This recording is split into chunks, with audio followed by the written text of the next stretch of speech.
Hi, I'm Matt Lawless. I'm a neurologist and epileptologist out at the Nicholas Children's Hospital in Miami. I'm super excited to be here today at the Expo. This is a great event, and I've really enjoyed it every year that I've participated.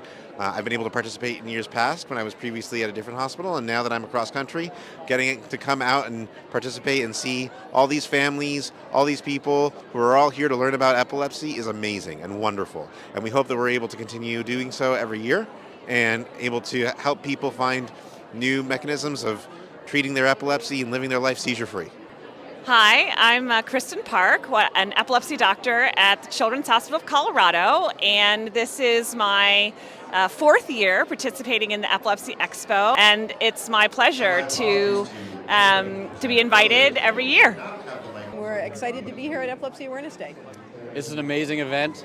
There's so many people who could benefit from epilepsy surgery and from care for epilepsy that have unmet needs, and we are a part of a program that's really going to build that up in Los Angeles and anywhere else that people need to come and seek help. So we're very happy to be here.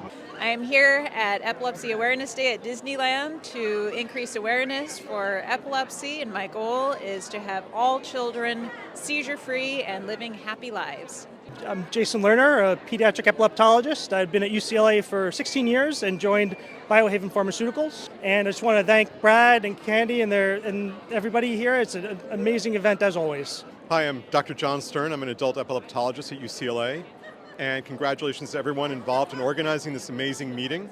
This event gives so many people so much valuable information, helps them make the right decisions for their own healthcare, and fills in gaps that are just not available in other forum. Hi, I'm Dr. Jim Wheelis. I'm here at Epilepsy Awareness Day 2023 in Anaheim, California. It's a great venue, a lot of information here for families. The more families know, the more patients know about their epilepsy, the better we can take care of their epilepsy, the better they'll do. That's the whole goal of this program, is to advance epilepsy and knowledge for the patients. Hope you come next year.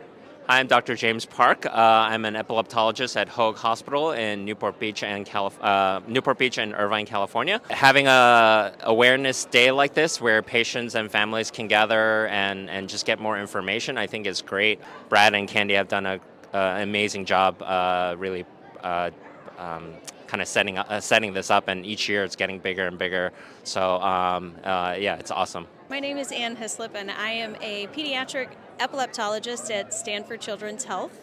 And this is my second year coming to the Expo, and I think this is a fantastic opportunity for families and patients to come together. Hi, my name is Pat Dean. I'm a nurse practitioner from Nicholas Children's Hospital in Miami, Florida. And this is my first opportunity to come to Epilepsy Awareness Days here at Disneyland, and I couldn't be more thrilled. It's just a brilliant meeting, and I'm so happy to be here, and I look forward to being back next year. Hi, my name is Dr. Allison Alexander. I'm one of the neurosurgeons at Children's Hospital of Colorado in Aurora, Colorado, which is right outside Denver. This is my first year at the Epilepsy Awareness Day at Disneyland.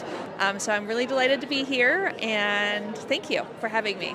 Hi, I'm Dr. LaTanya Agers. I am one of the epilepsy physicians at Children's Hospital of Los Angeles. I'm excited to be at Epilepsy Awareness Day at Disneyland. CHLA has been part of this since the inception. I think this is a great event, and I think more events like this around the nation, throughout the entire year, are going to be wonderful and great to help advance the chance to eradicate and cure epilepsy completely. Bo?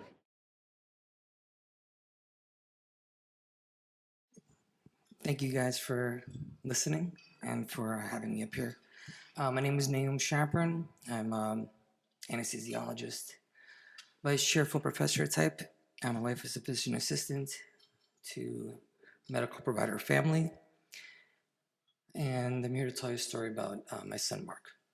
So my son, Mark, was otherwise healthy kid, fun-loving, happy-go-lucky, running, jumping. He's the middle of three boys.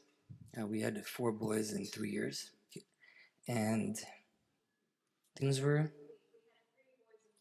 what did I say? Sorry. I should bring her up here. Yes, that would be amazing, right? In any event, he was a double bassist. It was bigger than him, but he dragged that thing to school. Sometimes I dragged it for him. He rock climbed, and he dove, he wrote poetry. Regular kid. And one night we're watching TV, it's about 11 o'clock at night. My wife hears a huge thump. I didn't wake me up, woke her up, and she went upstairs and she found Mark having a seizure. So we called EMS, and 12 minutes later, it took forever. They strolled in this really leisurely way. Oh, it's just a seizure. I heard them saying over their, walkie-talkie. They checked the vital signs once, didn't do anything else. Went to the local ED. They threw us in the corner. Oh, it's just a seizure. Tried to play the doctor card to get, expedited care. It didn't really make a difference. Eventually we got blood work, EKG, all that stuff. Everything was negative. We got a CAT scan. We were worried he might have a tumor or something. It was negative. We thought, oh God, thank God it's not cancer. No brain tumor. Because people have their first seizure. You don't know what it could be. It could be anything. And they said, oh yeah, at your leisure, go see a neurologist in 2 to 3 weeks. No additional information. The entire visit was very casual. So then I made 100 phone calls, and I saw director level, full professor, pediatric epileptologist in 2 days at a local children's hospital. And we went there and had an EEG. So the doctor, she said, great news, you hit the epilepsy lottery, but non-relanding epilepsy. It's not a big deal, it goes away by itself. We don't treat after the first visit. Sometimes we don't treat at all. Don't climb a tree, don't take a bath by yourself, don't go swimming by yourself, get a special seizure flotation device, that kind of makes you go backwards. Mentioned status epilepticus, gave us a rescue drug, which actually got rejected twice because we're not actually being treated for epilepsy. They refused the rescue drug even after an appeal. In any event, she said, at your leisure at some point, if you want, we could do an at-home EEG, 40-hour at-home EEG, and didn't even make a follow-up visit. Come if you need me, go about your business, enjoy your life. Not a big deal. So of course, my wife and I are crazy. We wanted information, so we start calling the office every day. Can we get the video EEG? Get the video EEG.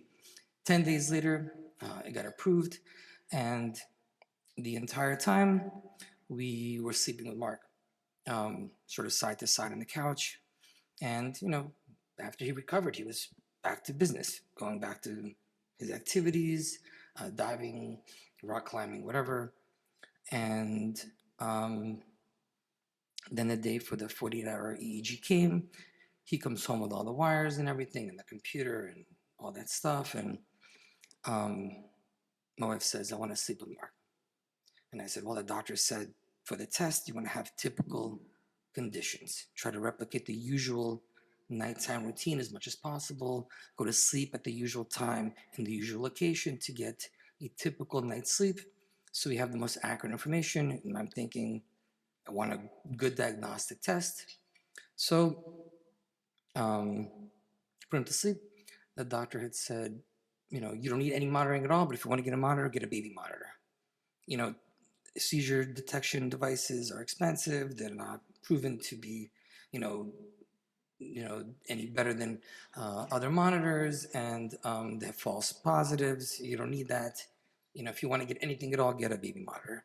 So we had a baby monitor at full volume, and Mark went to sleep, and we went to sleep, and then next day we found him dead. With the EEG monitor leads in his head,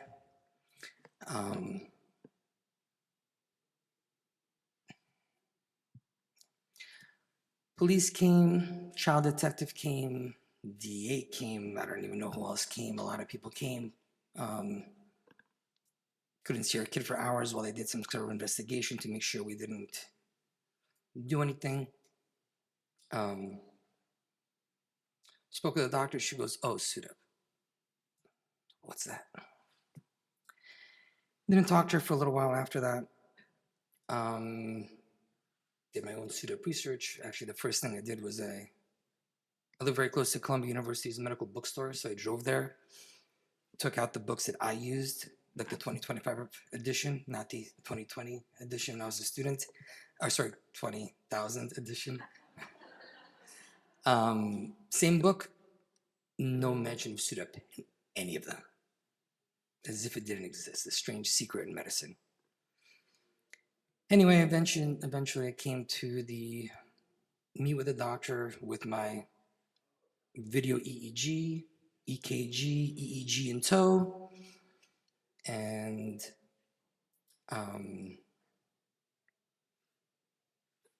I said, why don't you tell us? SUDEP was a thing. I didn't want to freak you out. I didn't want to scare you. I said, and this is better. I don't know what to say about that. I said, Mark, he's male. He sleeps prone, sleeps alone. He has tonic-clonic seizures, nighttime seizures, prolonged postictal period, wasn't medicated. How many more risk factors do you need to let us know? No, it's exceedingly rare. I didn't think I needed to tell you. Okay? I live in New York State. We have a state law mandating SUDEP education. Passed in 2022. This happened in 2024. And she said, I know about the law, but the law has built-in discretion. I said, okay, it's true. Because doctor lobbies are very strong. And, doctor lobbies effectively lobbied to have a law with no penalty. It's basically a pretty suggestion. Nothing happens if you don't do it. So I said, okay, are you going to change your practice? She said, no. I worked there, same hospital. Controlled myself, left the visit. Started the Mark Shapron Foundation to educate the world, the medical community about SUDEP. As you can imagine, I'm a doctor, I'm a PA. All of our friends, colleagues, etc., are all doctors. Right? Everybody knows a doctor pretty much. None of them had heard of it. Sorry. None of them heard of it. I never heard of it. So I started a foundation to tell the world about SUDEP, the medical community. And we've been going to conferences all over the country, mostly primary care, pediatrics, internal medicine, family medicine, educating people about SUDEP, but nobody knows. And recently started a patient initiative. Maybe you'll see this in your offices soon. Initiative to talk about SUDEP at every visit.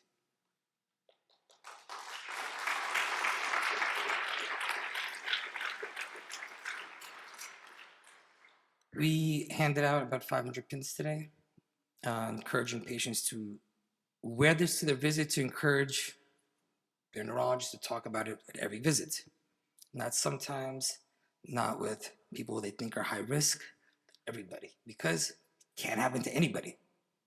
Happened to me. Kid is otherwise healthy. Genetic testing was normal. Nothing was wrong with my kid.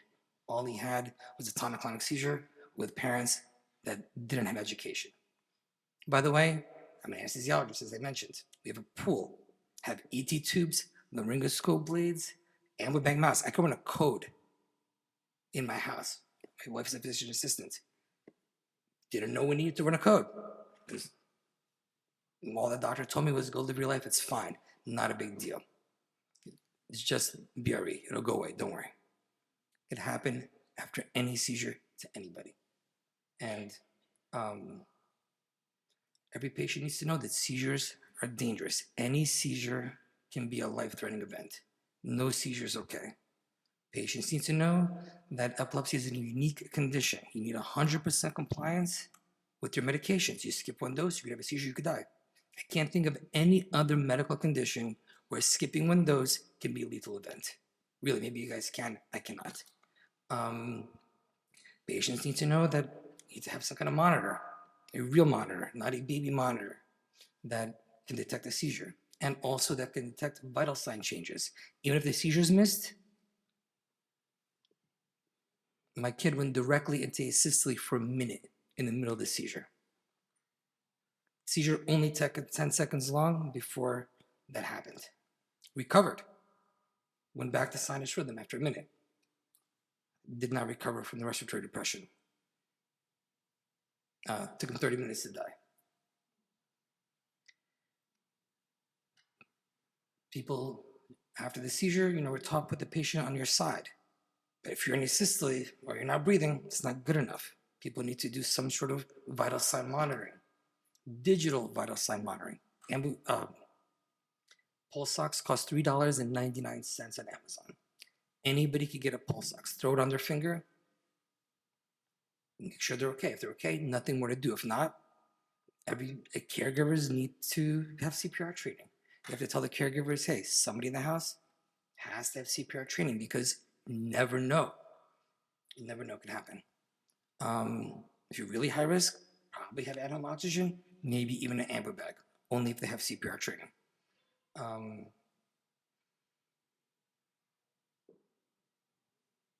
don't know what to say. I really think that with high quality education, my kid would be here, as well as many of the 3,000 people who die a year. From SUDEP, 8 people die today. 8 people die per day. In the time we've been here, 8 people have died of SUDEP. And I believe most people could have been saved with proper education. And you guys are the gatekeepers. I could post on Instagram until this guy comes home. I posted 100-something times, had 1,000 followers. Mostly my friends, so I don't know how useful that is. But yeah, you guys have to tell your patients because they trust you. I trusted my doctor. My doctor said, don't worry about it. Go home. Relax. Don't stress out. In fact, the amount of reassurance was so much that my own parental instinct got taken aside. I made a medical decision rather than a parental instinctual decision. And now, I don't know, we're traumatized. I didn't go back to work for 6 months. My wife has lost faith in medicine, will never go back to clinical practice. Yeah, please tell your patients. It's important. And it'll save lives, literally, every day. Thank you.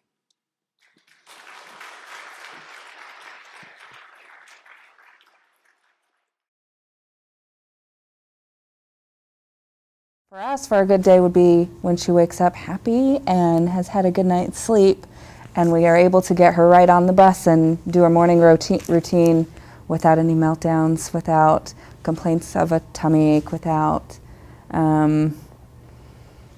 a struggle with getting her dressed and ready and off for the day, and then getting her off the bus if she's happy. That's a good day. That's a good day for us if she comes home from school happy, without tears, because we have a lot of tears at our house, a lot of struggles every day. So a good day for us is without a lot of struggle and a lot of tears. Bad days, she has a hard time sleeping. So when she's up a lot at night, that means we're in for a long day. Everything is kind of a battle, getting her to eat something, getting dressed in the morning, what she's willing to do for us. You know, if she's willing to get dressed, if she's willing to help us with choosing something to eat, if she's willing to get on the bus to go to school, doing any kind of homework is kind of out altogether because her attention just isn't there. We just don't have that ability, especially after school, to sit and do anything longer than just a few minutes. She wants to come home and just sit in front of a screen or just quiet time by herself. Being in groups is really hard, so we just do a lot of quiet at home time. I learned a lot about seizure dogs, or just service dogs in general, but I feel like I learned a lot about what those service animals can do for different abilities and different diagnosis, you know, for people. I didn't realize the whole spectrum of service animals, so that was something that I learned about over the last couple days. My family is all really close, within a 20-minute drive, everybody but one brother.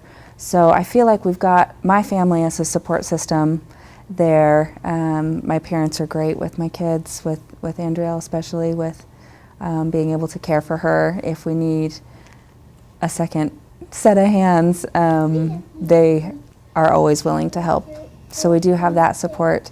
As well as there's a group in Utah called Utah Kids for special needs families, and they've been a great support as well, just to have a network of people within the community, just right in our own state. Oh, find a group that you can connect with. I think that is a wonderful source of information to find other parents and caregivers who are going through similar things that can show you the ropes a little bit. I would suggest finding a great doctor, and it's okay to find second opinions and to change doctors if it's not working with one doctor, because there's others out there, and it's not worth it going through a doctor that you're not clicking with, or if they're not answering your questions or willing to listen to you. It's okay to find another doctor. And another one, it's okay to be a different family. It's okay to change what your idea of what life is going to be. That's okay for it to be different. And there's ways that it's going to be way better. And it opens whole new doors and whole other experiences that you wouldn't have had without that diagnosis, without that person. So I think there's whole groups and communities that you'll meet and experiences to have that you wouldn't have had otherwise, and that's okay to have a different life or a different plan than other people. That's okay. I remember the very first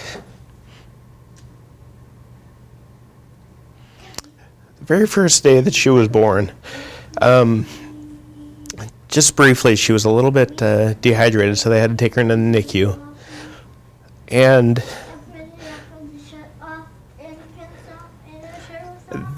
that moment, this was before we knew anything about any delays that she had, and I remember feeling this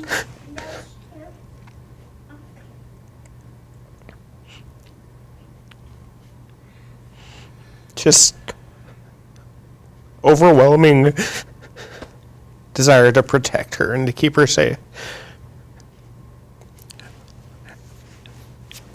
And for me, that was my goal my whole life, was try to take care of her and keep her safe and not have to go through any trials. And obviously, that plan took a left turn. But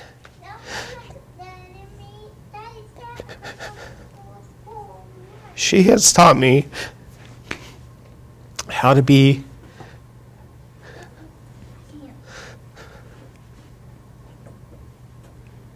happy and how to be happy through trials. I watch her every day, and her life's not easy.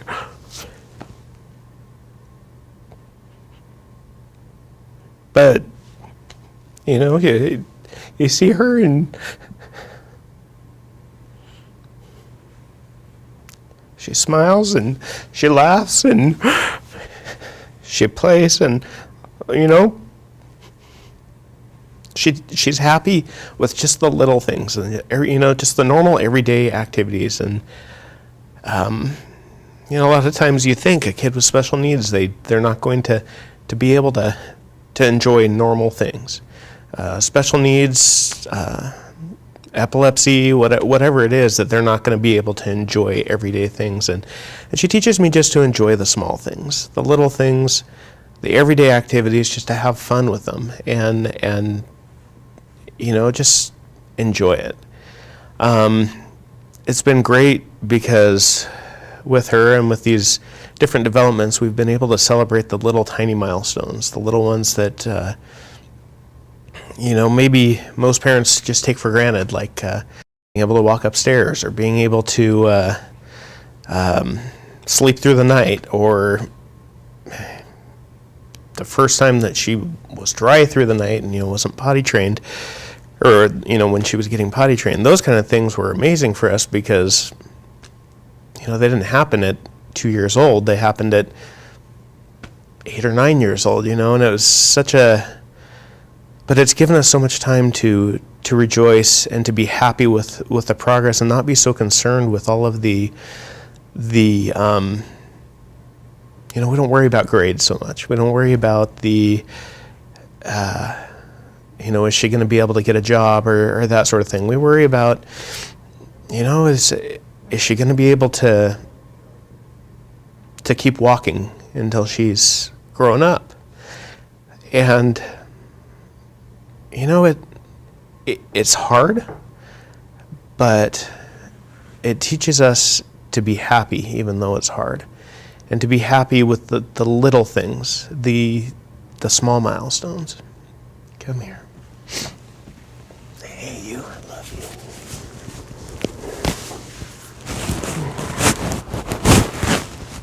How you doing? Daddy's okay.